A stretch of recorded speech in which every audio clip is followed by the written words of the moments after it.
Le parole di Monti, che si è detto di fronte appunto a questa serie di scandali, inchieste che hanno travolto il mondo politico, il mondo imprenditoriale e finanziario, si è detto smarrito, ha detto siamo di fronte ad una nuova Tangentopoli. Ecco, vogliamo fare un paragone con Tangentopoli, Di Pietro?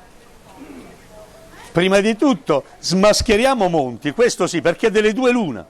O è fesso o è complice istituzionale, perché con riferimento a Finmeccanica, io personalmente, noi dell'Italia Valori, l'associazione Adusbef, per 40 volte, dico sì 40 volte, l'anno scorso l'abbiamo avvertito di quel che stava accadendo con atti formali dentro il Parlamento, interrogazioni, mozioni e quant'altro, e ha fatto finta di non vedere, di non leggere, di non sapere, di non capire. Per 2 volte, io personalmente e l'Italia Valori dentro il Parlamento l'abbiamo avvisato che nel Monte dei Paschi di Siena si stava svolgendo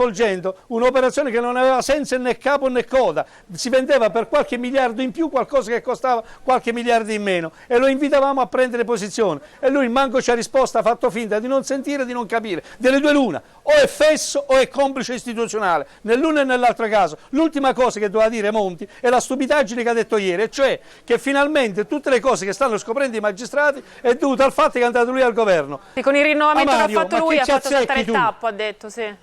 Ma che ha fatto saltare lui il tappo? È grazie all'opera dei magistrati che, nonostante il suo silenzio, nonostante l'omissione da parte ufficio di tutti gli organi di controllo, Banca d'Italia, Consob compresa, stanno facendo il loro dovere con grande difficoltà, perché tutt'oggi, se ci avete fatto caso, tutti quelli che vogliono andare al governo se la prendono innanzitutto